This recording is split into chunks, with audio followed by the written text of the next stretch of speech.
കുടുംബവാഴ്ചയ്ക്കെതിരെ കോൺഗ്രസ് നേതാവ് ശശി തരൂർ എഴുതിയ ലേഖനം ബീഹാർ തെരഞ്ഞെടുപ്പിൽ ആയുധമാക്കി ബി.ജെ.പി. രാഹുൽ ഗാന്ധിയെയും ആർ.ജെ.ഡി. നേതാവ് തേജസ്വി യാദവിനെയും ലക്ഷ്യമിടുന്നതാണ് ലേഖനമെന്നാണ് ബി.ജെ.പിയുടെ വാദം. ഉൾക്കാഴ്ചയുള്ളതാണ് ലേഖനമെന്ന് പ്രതികരിച്ച ബി.ജെ.പി. വക്താവ് ഷഹസാദ് പൂനെവാല താൻ തരൂരിന് വേണ്ടി പ്രാർത്ഥിക്കുന്നതായും പ്രതികരിച്ചു. The very insightful piece of Dr. Shashi Tharoor, where he has explained in great detail how Indian politics has become like a family business. And he started his article by quoting Congress's first family, which has in a sense legitimized the idea that political position and power comes as a birthright. This kind of candidness against the Nepo kids, against the Namdars of Congress, the first family of Congress, which puts Parivar above performance, which puts dynasty above talent and merit, is a brave attempt by Dr. Tharoor. He would remember that 7-8 years ago even I had attempted this, and whatever happened with me, I hope it does not happen with Dr. Tharoor. Anyway, Dr. Tharoor has recently shown mirror to Nepo kid Nawab Zada Rahul Gandhi on Operation Sindoor also. After that they have sidelined him. This is intolerant mindset of Congress because they put Parivar above Desh and above Dal. They put Parivar above performance and merit. So Dr. Tharoor has spoken a truth. It is an eternal truth that Congress is a first family bastion. It is a company of the first family. And I'm just praying and hoping that there is no repercussions that Dr. Tharoor faces because of such truth spoken to the Nepo kid of politics, Mr. Rahul Gandhi, and also to the Nepo kid of Bihar, Mr. Tejaswi Yadav. Congress നേതൃത്വത്തിനും തരൂരിന്റെ നിലപാടിൽ കടുത്ത അതൃപ്തിയുണ്ട്. എന്നാൽ നേതാക്കളാരും ഇത് പരസ്യമാക്കാൻ തയ്യാറായിട്ടില്ല.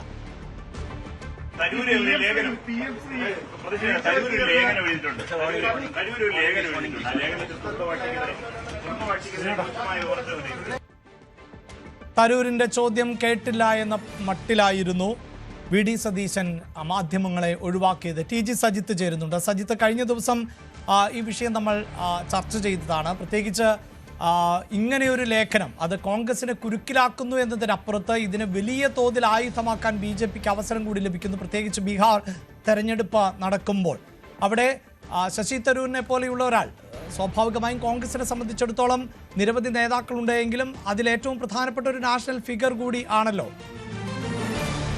ഇപ്പോൾ Rajmohan Unnithan MP. Telephone ലൈനിലുണ്ട്. സജിത്തിലേക്ക് വരുന്നതിന് മുമ്പ് ശ്രീ രാജ്മോഹൻ ഉണ്ണിത്താൻ, ഇതാ തുടർച്ചയായി കോൺഗ്രസിനെ വെട്ടിലാക്കുകയാണ് ശശി തരൂർ. ഏറ്റവും ഒടുവിൽ നെഹ്റു കുടുംബത്തിനെതിരെ അദ്ദേഹം ലേഖനം എഴുതുന്ന സാഹചര്യമുണ്ടാകുന്നു. കുടുംബാധിപത്യത്തിന് എതിരെ ലേഖനം എഴുതുന്ന ഒരു സാഹചര്യമുണ്ടാകുന്നു. ഇത് കൃത്യമായി ബി.ജെ.പി. ആയുധമാക്കി മാറ്റുകയും ചെയ്യുന്നു. വലിയ പ്രതിസന്ധി വീണ്ടും സൃഷ്ടിക്കുകയാണോ തരൂർ? അല്ല, പുള്ളി ഒരു രക്തസാക്ഷിയുടെ പരിവേഷം കിട്ടി പാർട്ടിയിൽ നിന്ന് പുറത്തു പോകുന്നതിനെ കുറിച്ച് ആലോചിക്കുന്നു എന്നാണ് ഞാൻ മനസ്സിലാക്കുന്നത്. അതുകൊണ്ടാണ് കോൺഗ്രസ് ഇക്കാര്യത്തിൽ ഒരു അനങ്ങാപ്പാറ നയം സ്വീകരിച്ചിരിക്കുന്നത്. ഒരു കുടുംബം മുഴുവൻ ഇന്ത്യയുടെ ദേശീയ സ്വാതന്ത്ര്യത്തിൽ പങ്കെടുത്തിട്ടുള്ളത് നെഹ്റു കുടുംബം മാത്രമാണ്. മോട്ടിലാൽ നെഹ്റു, ജവഹർലാൽ നെഹ്റു, വിജയലക്ഷ്മി പണ്ഡിറ്റ്, ശ്രീമതി ഇന്ദിരാഗാന്ധി, അവരുടെ ഭർത്താവ് ഫിറോസ് ഗാന്ധി, ഈ മുഴുവൻ ആളുകളും ഇന്ത്യയുടെ ദേശീയ സ്വാതന്ത്ര്യ സമരത്തിൽ പങ്കെടുത്ത ആളുകളാണ്.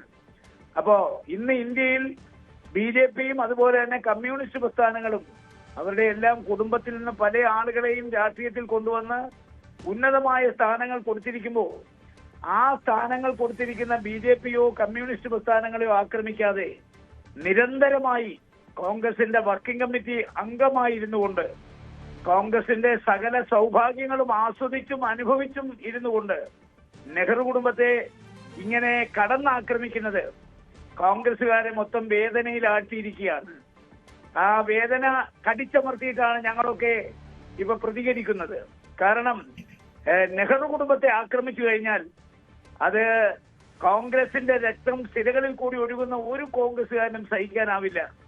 ഇതിപ്പോ സകല അതിർ വരമ്പുകളും ലംഘിച്ചിരിക്കുകയാണ് ശശി തരൂർ. സകല ലക്ഷ്മണ രേഖകളും ലംഘിച്ചിരിക്കുകയാണ്.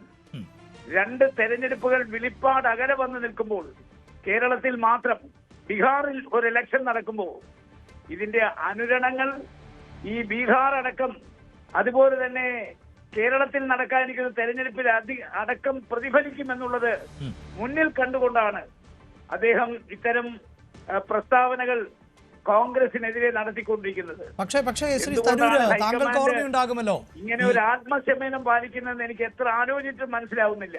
ശരി, പക്ഷേ ശ്രീ രാജ്മോഹൻ ഉണ്ണിത്താൻ, ഈ ശശി തരൂരിനെ സംബന്ധിച്ചിടത്തോളം ഇത് ഈ തുടർച്ചയായ ഇടവേളകളിൽ എനിക്ക് തോന്നുന്നു ഈ കന്നുകാലി പരാമർശമാണല്ലോ അല്ലേ അതിൽ തുടങ്ങി വെക്കുന്നത് എന്നാണ് എനിക്ക് തോന്നുന്നത്. അങ്ങനെ ആ പരാമർശത്തിൽ നിന്ന് ഇങ്ങ് ആരംഭിച്ച് പലതരത്തിലുള്ള ലേഖനങ്ങൾ എഴുതുന്നു. ഇടയ്ക്ക് സംസ്ഥാന സർക്കാരിനെ പുകഴ്ത്തുന്നു, മോദി സർക്കാരിനെ പുകഴ്ത്തുന്നു. ഓപ്പറേഷൻ സിന്ധുവിന് ശേഷം കോൺഗ്രസിൻ്റെ അതൃപ്തിയെ ഗൗനിക്കാതെ കേന്ദ്ര സർക്കാരിൻ്റെ പ്രതിനിധി സംഘത്തിൻ്റെ ഭാഗമാകുന്നു. ഇതെല്ലാം തുടർച്ചയായി അദ്ദേഹം ചെയ്തുകൊണ്ടിരിക്കുകയാണ്. ശ്രീ ശശി തരൂർ കേവലം ഒരു സാധാരണ കോൺഗ്രസുകാരനല്ല. അദ്ദേഹം കോൺഗ്രസ് പ്രസിഡന്റ് സ്ഥാനത്തേക്ക് മത്സരിച്ച ഒരാളാണ്. അതെ, അദ്ദേഹം ഇന്ന് കോൺഗ്രസിന്റെ വർക്കിംഗ് കമ്മിറ്റി മെമ്പറാണ്. അദ്ദേഹം ഇന്ന് ഇന്ത്യൻ പാർലമെന്റിൽ കോൺഗ്രസിനെ പ്രതിനിധാനം ചെയ്യുന്ന ഒരു അംഗമാണ്. അതിലുപരി അദ്ദേഹം ഒരു കമ്മിറ്റിയുടെ ചെയർമാൻ കൂടിയാണ്. ഈ സൗഭാഗ്യങ്ങളെല്ലാം അദ്ദേഹത്തിന് ഉണ്ടാക്കി കൊടുത്തത് കോൺഗ്രസ് പാർട്ടിയാണ്. അപ്പൊ ആ കോൺഗ്രസ് പാർട്ടിയോടാണ് നിരന്തരമായി ആ കോൺഗ്രസ് പാർട്ടിയെ പ്രതിസന്ധിയിലാക്കുന്ന ഇത്തരം ഓരോ പ്രസ്താവനകൾ അദ്ദേഹം നടത്തിക്കൊണ്ടിരിക്കുന്നത്. എന്തുകൊണ്ടാണ് കോൺഗ്രസ് ഹൈക്കമാൻഡ് ഇക്കാര്യത്തിൽ ആത്മസംയമനം പാലിക്കുന്നത്? എന്തുകൊണ്ടാണ് ഇത്തരം ആളുകളെ കോൺഗ്രസിന്റെ ഉപ്പും ചോറും തിന്നുകൊണ്ട്, അല്ലെങ്കിൽ കോൺഗ്രസിന്റെ പ്രത്യയശാസ്ത്രപരമായ ശത്രുക്കളോടൊപ്പം ചേർന്നുകൊണ്ട് അവരെ ആനന്ദിപ്പിക്കാൻ ചെയ്യുന്ന പ്രസ്താവനകൾ ഇറക്കി കോൺഗ്രസിനെ പ്രതിക്കൂട്ടിലും പ്രതിസന്ധിയിലുമാക്കുന്ന ഇത്തരം ആളുകളെ കോൺഗ്രസ് കൈകാര്യം ചെയ്യുന്നതിൽ വിമുഖത കാണിച്ചാൽ സ്വാഭാവികമായി അത് കോൺഗ്രസ് മനോവീര്യം തകർക്കും. ശ്രീ രാജ്മോഹൻ ഉണ്ണിത്താൻ, ഈ സംശയം ഞാൻ താങ്കളോട് അങ്ങോട്ട് ചോദിക്കാനിരിക്കുമ്പോൾ താങ്കൾ തന്നെ സംശയമായി ഉന്നയിക്കുകയാണ്. അതായത് സാധാരണ ഒരു കോൺഗ്രസ്സുകാരനാകട്ടെ നമുക്ക് വിട്ടുകളയാം, ഇത് കോൺഗ്രസിന്റെ ഏറ്റവും ഉന്നതമായ സമിതിയാണല്ലോ പ്രവർത്തക സമിതി, വർക്കിംഗ് കമ്മിറ്റി എന്നത്. ആ വർക്കിംഗ് കമ്മിറ്റിയിൽ അംഗമായിരുന്നു കൊണ്ടാണ് ഇത്തരത്തിൽ കോൺഗ്രസിന്റെ പശ്ചാത്തലത്തെ, കോൺഗ്രസിന്റെ ഇന്നലകളെ ഈ മട്ടിൽ അതിരൂക്ഷമായി വിമർശിക്കുക മാത്രമല്ല കൃത്യമായ തെരഞ്ഞെടുപ്പ് സമയങ്ങളിൽ രാഷ്ട്രീയ എതിരാളികൾക്ക് ആയുധം എത്തിച്ചു കൊടുക്കുകയും ചെയ്യുന്നത്. എന്നിട്ടും ഈ പദവികളിലും തുടരാൻ സാധിക്കുന്നു എന്നുള്ളതാണ് സംശയമുണ്ടാക്കുന്നത്. ശശി തരൂർ പരസ്യമായി വ്യക്തമാക്കേണ്ട ചില കാര്യങ്ങളുണ്ട്.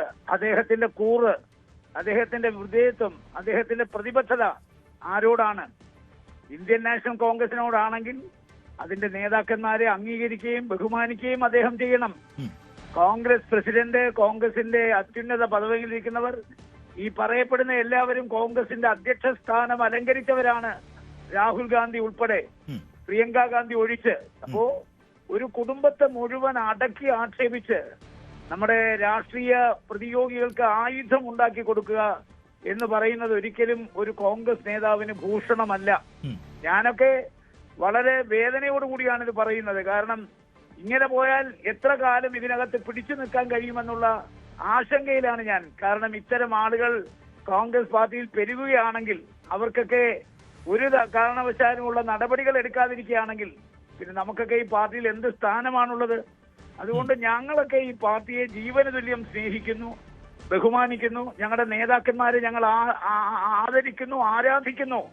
അത്തരം നേതാക്കന്മാർക്കെതിരെ ഇത്തരം പ്രസ്താവനകൾ നടത്തുന്ന ആളുകളെ വെച്ചു പൊറിപ്പിക്കുന്നത് ഒരിക്കലും ഈ പാർട്ടിക്ക് ഭൂഷണമല്ല. തരൂരിനെതിരെ നടപടിയെടുക്കണം അല്ലേ ശ്രീ രാജ്മോഹൻ ഉണ്ണിത്താൻ? എത്രയും പെട്ടെന്ന് തരൂരിനെതിരെ സംഘടനാപരമായി നടപടിയെടുക്കണം. അത് ഞാൻ പറയുന്നത് ശരിയല്ലല്ലോ. കാരണം ഇതിന് കോൺഗ്രസ് നേതാവ് എന്ന നിലയിൽ താങ്കളുടെ അഭിപ്രായം പറയാമല്ലോ. മാത്രമല്ല, നെഹ്റു കുടുംബത്തിലെ രാഹുൽ ഗാന്ധി വയനാട്ടിൽ നിന്ന് മത്സരിച്ച് ജയിച്ച ആളാണ്. പ്രിയങ്ക ഗാന്ധി പിന്നെ വയനാട്ടിലെ MP ആണ്. നടപടി എടുക്കണോ വേണ്ടത് അവരൊക്കെയാണ് തീരുമാനിക്കേണ്ടത്. അല്ല, അങ്ങനെ നടപടി എടുക്കാത്തതാണോ ഇത് ഈ പ്രോത്സാഹനമാകുന്നത്? പ്രവണത വെച്ചു പൊറുപ്പിക്കുന്നത് ഒരിക്കലും കോൺഗ്രസ് പാർട്ടിക്ക് നന്നല്ല.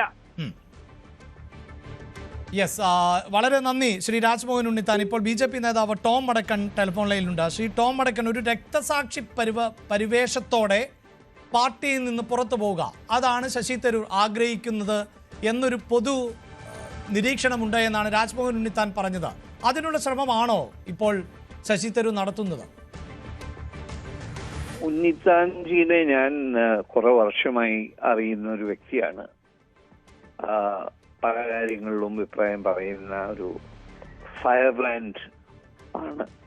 പക്ഷെ ഒരു കാര്യമുണ്ട്, ചില കാര്യങ്ങൾ വായിച്ച് മനസ്സിലാക്കേണ്ട കാര്യങ്ങളുണ്ട്. ശശി തരൂർ പറഞ്ഞിരിക്കുന്നത് ഡൈനാസ്റ്റി പൊളിറ്റിക്സിന്റെ ഇഷ്യൂലാണ്. ഡൈനാസ്റ്റി പൊളിറ്റിക്സ് എന്ന് പറയുമ്പോ കക്ഷി പറഞ്ഞിരിക്കുന്നത് പല പാർട്ടികളിലും ഈ ഡൈനാസ്റ്റി പൊളിറ്റിക്സ് ഉണ്ട്. മെറിറ്റ് ബേസ് അല്ല, അത് ലോജിക്കൽ അല്ലേ? ഒരു കുടുംബത്ത് ഉള്ള സകല ആളും പട്ടിയെ വിട്ടിട്ട് ബാക്കിയുള്ളവരും ഒക്കെ രാജ്യസഭാ മെമ്പേഴ്സും പൊസിഷൻസിൽ വരുമ്പോ പാർട്ടി വർക്കേഴ്സിന് എന്താ ഉള്ളേ? ഒന്നുമില്ലല്ലോ. അപ്പൊ ഇത് കോൺഗ്രസ് പാർട്ടിയെ പറ്റി മാത്രമല്ല പറഞ്ഞിരിക്കുന്നത്, SP യെ പറ്റി പറഞ്ഞിട്ടുണ്ട്, BJDക്ക് പറ്റി പറഞ്ഞിട്ടുണ്ട്, പിന്നെ നമ്മുടെ തമിലിയൻ പാർട്ടീസിനെ പറ്റി പറഞ്ഞിട്ടുണ്ട്. അതൊന്നും വായിക്കാതെ ഇത് ഇങ്ങനെ ഒരു ഫയർ ബ്രാൻഡ്, നിങ്ങൾ ചോദിച്ച ചോദ്യം കറക്റ്റ് ആണ്. പക്ഷേ അതിൽ ഈ നെഹ്റു കുടുംബം ഇങ്ങനെയൊരു പ്രതീതി ഉണ്ടാക്കി വെച്ചു എന്ന് പറയുന്നുണ്ടല്ലോ. അതൊരു എക്സാമ്പിൾ സൈറ്റ് ചെയ്തിരിക്കുകയാണ്. അത് ശരിയല്ലേ? റിയാലിറ്റി അല്ലേ? അത് എന്ത് തെറ്റ് പറഞ്ഞു? ഞാൻ ശശി തരൂരിന്റെ അഡ്വക്കേറ്റ് ആയിട്ടല്ല, ഞാൻ പാർട്ടി പൊസിഷന് നീറ്റ സംസാരിക്കുന്നേ. ഞാൻ ഇത്രേ പറയുന്നുള്ളൂ, ഇത് സത്യമല്ലേ? ഇന്ദിരാഗാന്ധി, രാജീവ് ഗാന്ധി, രാഹുൽ ഗാന്ധി ഇവരുടെ ബർത്ത് റൈറ്റ് ആണോ ഭരിക്കാൻ? ഇവര് ഭരിക്കാനാണോ ജനിച്ചിരിക്കുന്നത്? രാജാക്കന്മാരാണോ? അത് പോട്ടെ. അല്ല, നൽകിയ മറുപടിയുണ്ട്, അത് താങ്കൾ ശ്രദ്ധിച്ചോ? അതായത് ഇവരൊക്കെ AICCയുടെ അധ്യക്ഷ പദവി അലങ്കരിച്ചവരാണ്, പ്രിയങ്ക ഗാന്ധി ഒഴികെ. ഇവർ തെരഞ്ഞെടുപ്പിൽ മത്സരിച്ച് ജയിച്ചു വന്നവരാണ്. പ്രിയങ്ക ഗാന്ധി ഇപ്പോൾ വയനാടിന്റെ MP ആണ്, രാഹുൽ ഗാന്ധി MP ആയിരുന്നു. ഈ പറയുന്ന ഈ അതായത് ഒരു രാഷ്ട്രീയ കുടുംബത്തിൽ ജനിച്ചു എന്നതുകൊണ്ട് അവർ രാഷ്ട്രീയക്കാരാകാൻ പാടില്ല എന്നുള്ള ചിന്തയും ശരിയല്ലല്ലോ എന്നുള്ളതാണ്. ഈ കോൺസ്റ്റിറ്റ്യുവൻസി സെലക്ട് ചെയ്ത് മത്സരിക്കുന്നവരെ മുസ്ലിം ലീഗിന്റെ സപ്പോർട്ട് എടുത്ത്, അല്ലാതെ കോൺഗ്രസ് പാർട്ടിയുടെ കൂടി കണ്ടിട്ടൊന്നുമല്ല വയനാട്ടിൽ ജയിച്ചിരിക്കുന്നത്. എല്ലാവർക്കും അറിയാം. അവർ സെലക്ട് കോൺസ്റ്റിറ്റ്യുവൻസിയിൽ ടെസ്റ്റ് ചെയ്ത് അവര് അത് മാനിപ്പുലേറ്റ് ചെയ്തിട്ട് സാക്ഷാൽ വോട്ട് ചോറി അവിടെയാണ് നടക്കുന്നത്. കാരണം അവർക്ക് അതിനുള്ള കഴിവുണ്ട്, അവർക്ക് ആ സ്വാധീനമുണ്ട്. അപ്പൊ അവരതൊക്കെ മാനേജ് ചെയ്തിട്ടാണ് പബ്ലിക് മാൻഡേറ്റ് എടുക്കുന്നത്. അപ്പൊ ആ മാൻഡേറ്റിന്റെ ബേസിസിൽ നിങ്ങൾ അവർക്ക് മെറിറ്റ് ആണ്, അവർക്ക് ഇനി നെക്സ്റ്റ് പൊസിഷൻ രാഹുൽ ഗാന്ധിക്ക് ഓഫർ ചെയ്തതാണ് മൻമോഹൻ സിംഗ് എന്റെ ഗവൺമെന്റിൽ ചേരാൻ. ഇല്ല, ഞാൻ ചേരില്ല, കാരണം എനിക്ക് പ്രൈം മിനിസ്റ്ററിന്റെ പോസ്റ്റേ വേണ്ടോ. ഇങ്ങനത്തെയാണ് അവരുടെ ആർഗ്യുമെന്റ്. ഇപ്പൊ ഈ ഫാമിലി, ഇപ്പൊ ഇവരുടെ എന്താ പറയാ, പ്രിയങ്ക ഗാന്ധിയുടെ മകന്റെ പേര് മാറ്റി. ഇത് ഞാൻ പറയുന്നതല്ല, ഇത് പബ്ലിഷ്ഡ് മെറ്റീരിയലാണ്, ഗസറ്റിൽ പബ്ലിഷ് ചെയ്തതാണ്. പേര് ഗാന്ധി ഉപയോഗിക്കാൻ. അപ്പൊ ഈ ഗാന്ധി പേര് ഉപയോഗിച്ച് ജനങ്ങളെ എന്താ പറയാ, ഗാന്ധിയുടെ ഒരു ഫാമിലിയുടെ ഒരു റിലേഷൻഷിപ്പ് കാണിച്ച് അവര് ഭരിക്കാനുള്ള ശ്രമമാണ്. അപ്പൊ ഈ തരം പൊളിറ്റിക്സ് വേണ്ടെന്ന് തമിഴ്നാട്ടിൽ നടക്കേണ്ടത്. ശശി തരൂരിന് അങ്ങനെ ഒരു പശ്ചാത്തലത്തിൽ നിന്ന് വന്ന ആളല്ല. പക്ഷെ തരൂരിന് കൃത്യമായ ഇടം കോൺഗ്രസ് നൽകുന്നു, തെരഞ്ഞെടുപ്പിൽ മത്സരിപ്പിക്കുന്നു, MP ആകുന്നു, കേന്ദ്രത്തിൽ മന്ത്രിസ്ഥാനമടക്കം നൽകുന്നു. കോൺഗ്രസിന്റെ വർക്കിംഗ് കമ്മിറ്റിയിൽ അദ്ദേഹം അംഗമാണ്. കോൺഗ്രസിന്റെ അധ്യക്ഷ സ്ഥാനത്തേക്ക് മത്സരിച്ചത് 2 പേരായിരുന്നു, ശശി തരൂരും മല്ലികാർജുൻ ഖാർഗെയുമാണ് മത്സരിച്ചത്. അവിടെയൊക്കെ ഈ കുടുംബാധിപത്യം എന്നതിൽ നിന്ന് കോൺഗ്രസ് മുക്തമാകാൻ ഇപ്പോഴത്തെ നേതാക്കളെങ്കിലും തയ്യാറാകുന്നില്ലേ? ശശി തരൂരിനെ പോലെ ഒരു കുടുംബ പശ്ചാത്തല രാഷ്ട്രീയം ഇല്ലാത്ത ഒരാൾക്ക് ഇടം നൽകിയില്ലേ? അപ്പോൾ ഇതിൻ്റെ ഒരു സമ്മിശ്രമാണ് കോൺഗ്രസ് നടക്കുന്നത് എന്നല്ല നിരീക്ഷിക്കേണ്ടി വരുന്നത്. അത് നിങ്ങളുടെ പ്രതീക്ഷ. ഇതിന്റെ സാക്ഷാൽ കഥ ഞാൻ ഇപ്പോ പബ്ലിക് ഡൊമൈനിൽ പറയുന്നില്ല. അവര് ചെയ്യുന്നത് അവർക്കുള്ള അവരെ രക്ഷിച്ച പല കാര്യങ്ങളുണ്ട്, ശശി തരൂർ ചെയ്ത കാര്യങ്ങളുണ്ട്. അപ്പൊ അതിന്റെ ഒരു എന്താ പറയാ, റിട്ടേൺ ഗിഫ്റ്റ് ആണിത്. അപ്പൊ അത് ഞാൻ പബ്ലിക് ഡൊമൈനിൽ പറയുന്നില്ല. അല്ലാതെ ചുമ്മാ ഒരാളെ പിടിച്ച് ഈ പൊസിഷൻസിലൊക്കെ ആക്കിയത് എങ്ങനെ വന്നു ശശി തരൂർ, എന്താണ് സപ്പോർട്ട് കൊടുത്തത് ശശി തരൂരിന്റെ കോൺട്രിബ്യൂഷൻ എന്തൊക്കെയാണ്, ഇത് അന്വേഷിക്കാൻ ഒരു പുസ്തകം എഴുതാനുള്ള സബ്ജക്ട് ഉണ്ട്. പക്ഷെ ഞാനിത് പബ്ലിക് ഡൊമൈനിലേക്ക് പോകുന്നില്ല എന്നുള്ളതാണ് എന്റെ സംശയം. അതിപ്പോ BJPയും ചെയ്യുന്നില്ലേ? അത്തരത്തിൽ ആളുകളെയൊക്കെ നിയമിക്കുന്നില്ലേ? BJP മെറിറ്റ് ആൾക്കാർ BJPയിലേക്ക് വരുമ്പോ അവരുടെ ബാക്ക്ഗ്രൗണ്ട് ചെക്ക് ഉണ്ട്. അവർക്ക് വന്ന ഉടനെ പൊസിഷൻസ് ഒന്നും കൊടുക്കാറില്ല. അല്ല, 5-6 രാഷ്ട്രീയ കൊല്ലം പാരമ്പര്യമില്ലാത്ത ഇപ്പോൾ ഞാനും B J P T Usha MP ആയിരിക്കുന്നു. വലിയ രാഷ്ട്രീയ പാരമ്പര്യമൊന്നുമില്ല, പക്ഷെ അവർക്കൊരു മേഖലയിൽ കഴിവ് തെളിയിച്ച ആളാണ്. അൽഫോൺസ് കണ്ണന്താനം BJPയുടെ കൊടി പിടിച്ചു നടന്ന ആളല്ല, ഇടതുപക്ഷത്തോടൊപ്പം ഉണ്ടായിരുന്ന ആളാണ്. സുരേഷ് ഗോപി സിനിമാ മേഖലയിൽ നിന്ന് വന്നതാണ്. എത്രയോ പാരമ്പര്യമുള്ള നിരവധിയായ ആളുകൾ സുരേഷ് ഗോപിയേക്കാൾ മികവുറ്റവർ കേരളത്തിലുണ്ട്. ഞാൻ ഈ കേരളം മാത്രമാണ് ഉദാഹരിച്ചത്. നിങ്ങൾ ഓരോ ഇൻഡിവിജ്വൽ പോയിന്റ് ഓഫ് വ്യൂല പറയുന്നേ. ആദ്യം നടനെ പറ്റി നിങ്ങൾ സംസാരിച്ചു. ആളവിടെ വർക്ക് ചെയ്തു, രണ്ട് പ്രാവശ്യം തോറ്റു, പിന്നെ ജയിച്ചു. ടെസ്റ്റ് ഓഫ് ദി കാൻഡിഡേറ്റ് ആണിത്. കാൻഡിഡേറ്റിന്റെ പെർഫോമൻസിന്റെ ബേസിസിലാണ് അയാളെ പ്രൊമോട്ട് ചെയ്യുന്നത്. ആദ്യമായിട്ട് ഒരു മെമ്പർ ഓഫ് പാർലമെന്റ് തൃശൂർ കോൺസ്റ്റിറ്റ്യുവൻസിയിൽ നിന്ന് വന്ന ആളാണ് നമ്മുടെ നടൻ. അപ്പൊ അയാളെ ഞാൻ ഓരോ ഇൻഡിവിജ്വൽസിനെ നിങ്ങൾ പറയുമ്പോ നിങ്ങൾ വേറെ ആരെ പേരെടുത്ത പി ടി ഉഷ ഒരു നാഷണൽ ഐക്കോൺ ആണ്. അപ്പൊ അവരെ റെസ്പെക്ട് ചെയ്യുന്നത് അത് മെറിറ്റ് വന്ന കേസാണ്, അല്ലാതെ അവരെ കുടുംബം നോക്കിയിട്ട് വന്നതല്ല. ഐക്യരാഷ്ട്രസഭയുടെ സെക്രട്ടറി ജനറൽ പദവി സ്ഥാനത്തേക്ക് മത്സരിച്ച ഒരു മലയാളി കൂടിയാണല്ലോ ശശി തരൂർ. അതെ, തരൂരിന് ഒരിടം കൊടുത്തു. അതിൽ നമ്മൾ എന്തിനാണ് ഞാനീ ഇതിനൊന്നും നെഗറ്റീവ് ആയില്ല ശ്രീ ടോമടക്കം ഞാൻ സൂചിപ്പിച്ചത്. ഇതെല്ലാ പാർട്ടികളും ചെയ്യുന്നുണ്ട്. കുടുംബാധിപത്യം നോക്കിയാലും BJP ഒരു പരിധിവരെ താങ്കൾ പറഞ്ഞത് ശരിയാണ്. പക്ഷേ ഇപ്പോൾ സിന്ധ്യ കുടുംബം BJP ഭരിക്കുന്ന സർക്കാരിന്റെ ഭാഗമായിട്ടുണ്ട്. അല്ലെങ്കിൽ ഗൗഡ, ഇപ്പൊ ദേവഗൌഡയുടെ കുടുംബം, അതൊക്കെ BJPയുടെ കൈകോർത്തിട്ടുണ്ട്. അപ്പോൾ അത്തരം കുടുംബാധിപത്യമുള്ള രാഷ്ട്രീയ പാർട്ടികളുമായി BJP ചേർന്ന് പ്രവർത്തിച്ചിട്ടുണ്ട്. രാഷ്ട്രീയം, പൊളിറ്റിക്സ്, ഇതൊക്കെ ഇലക്ട്രൽ ഇഷ്യൂസ് ഉണ്ട് ഇതിൽ.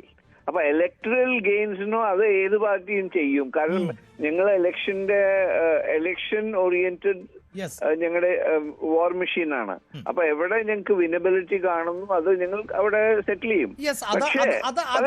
ഭാഗമല്ലേ ശ്രീ ടോമടക്കർ യഥാർത്ഥത്തിൽ കോൺഗ്രസും ഉപയോഗിക്കുന്നത്? നെഹ്റു കുടുംബം മെഷീൻ കൂടിയാണ്. അതൊരു സ്വാതന്ത്ര്യ സമരത്തിന്റെ ഭാഗത്ത് നിന്നു എന്നതിനപ്പുറത്ത് കോൺഗ്രസിന്റെ വോട്ട് മെഷീനാണ് ഈ മോദി കുടുംബം, ക്ഷമിക്കണം, ഗാന്ധി കുടുംബം എന്നത്. അവിടെ രാഹുൽ ഗാന്ധി, പ്രിയങ്ക ഗാന്ധി, സോണിയാഗാന്ധി, ഇവർക്കൊക്കെ കിട്ടുന്ന ഒരു ഇമേജ് ബിൽഡപ്പ് ഇത് നിസ്സാരമല്ല. കേരളത്തിൽ മാത്രം എന്താ സംഭവിക്കുന്നത്? എന്താണ് വയനാട്ടിൽ മാത്രം? ബാക്കിയുള്ള സ്റ്റേറ്റുകൾ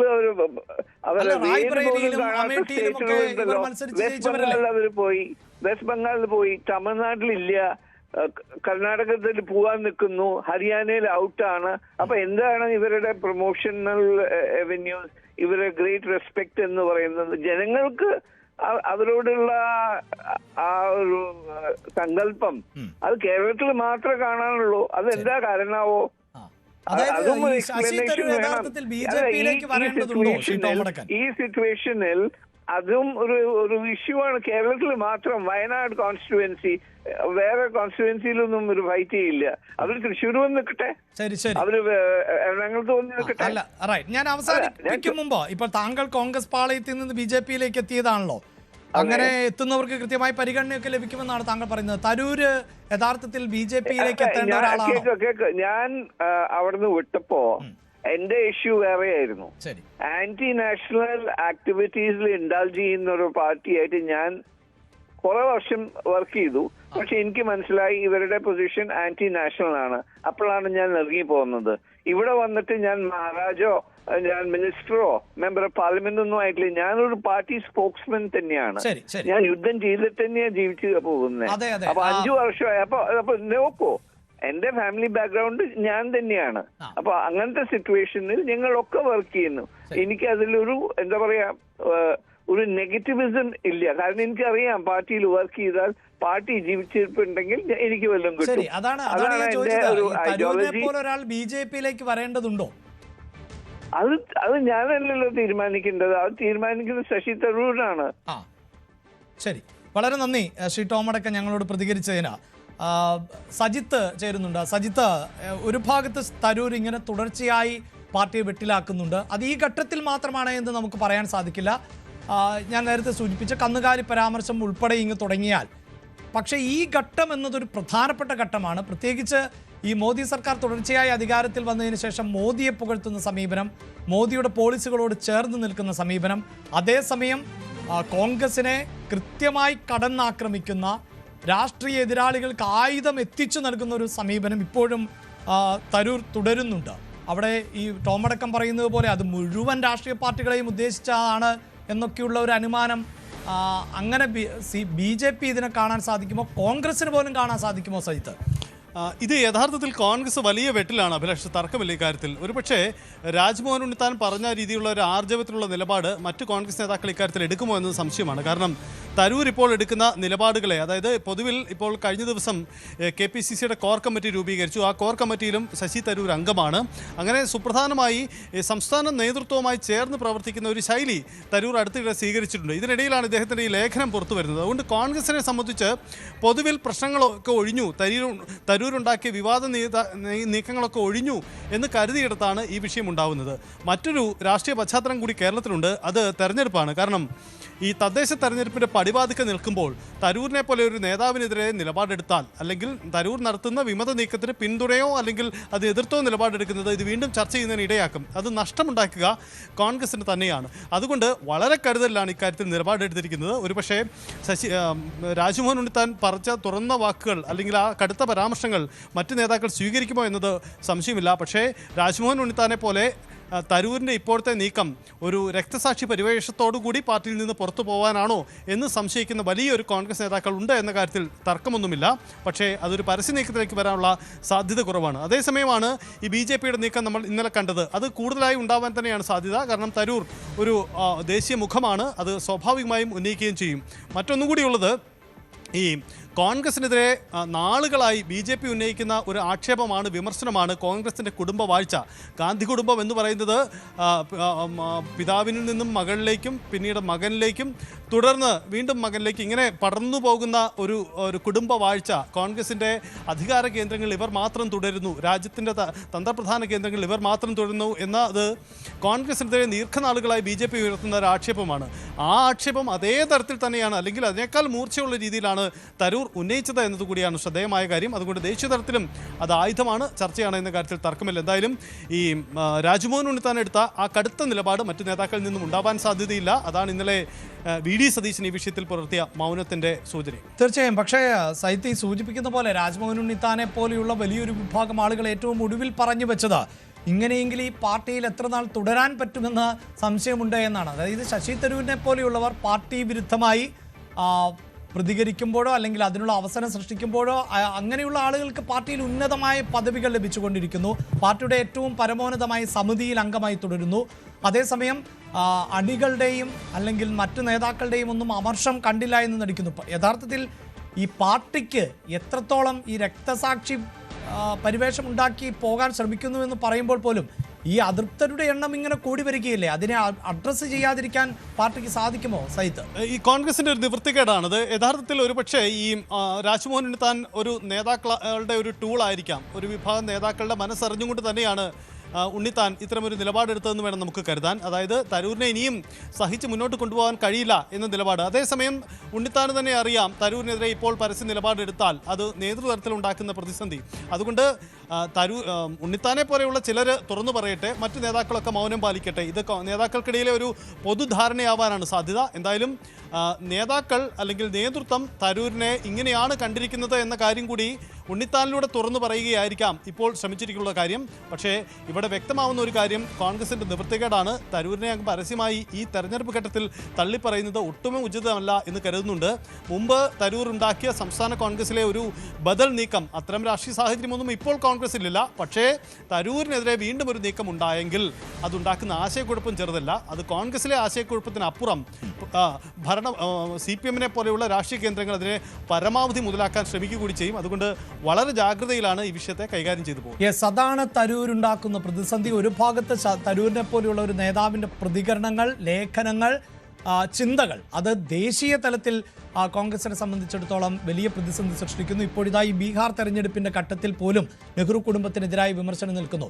മറുഭാഗത്ത് കേരളത്തിലേക്ക് വരുമ്പോഴാകട്ടെ തരൂരിന് കുറേയധികം ആളുകൾ സ്വാധീനം ചെലുത്താൻ തരൂരിന് സാധിക്കുന്നുണ്ട്.